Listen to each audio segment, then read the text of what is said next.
Good morning, ik wens je een gezegende schijndag. Onze Bibelversen van deze zijn in Epheser 2, Versen 8 durch 10. Die sind durch Gott in den Judenrat, will sie glauben. Dort ist nicht durch ihre Worten, dort ist ein Geschenk von Gott. Dort ist nicht mit Worten, so dass du keiner Irrkraft sich selbst zu loben. Dadurch, dass wir mit Christus verbunden sind, hat Gott uns nie geschaffen und in einen Stand versatt, dass wir Gutes tun können. Nie soll wir auch nur leben. Die den Weg wollten, was Gott für uns will, und den auch tun, die fingen gestern die Frieden erleben. Frieden und auch Zufriedenheit. Den zweiten Fing von uns Leben, müssen wir den ersten Stopp nehmen. Und dort ist Jesus aus uns persönlichen Herzen Heiland unternehmen. In unsere wir müssen die Rat sein. Uns Part in der Rattung ist zu erkennen, dass wir Sünder sind. Zu Gott zu erkennen, dass wir haben in Rebellion gelebt und dass wir sind jeden Abend gegangen. Römer 3, Vers 53 ist ganz klar an.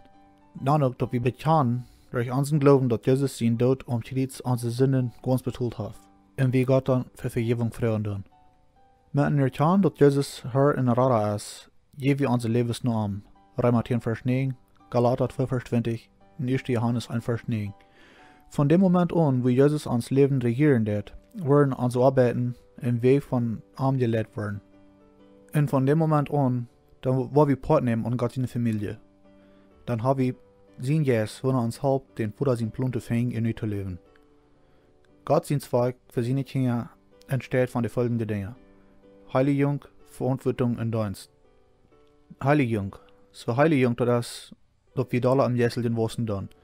Wir wollen am immer ähnlicher. Der Herr der Jesus schafft an uns, dass wir ähnlicher zu Jesus werden. Verantwortung meint Verwalter sein. Nur Gott seine Prioritäten nur, die Zeit, die Talente und die Schätze, die er uns gegeben hat. Drittens, Dienst. Dienst meint, dass wir uns vertiefen und dort, dass wir so dienen, als Jesus in Matthäus 20, Vers 28 dient. Wir dienen uns vorher mit in Gehorsam zu anderen dienen. Mit dem, dass wir sehen, was Gott sein Plan ist, können wir uns dort verloren, dass uns Charakter ändern wird.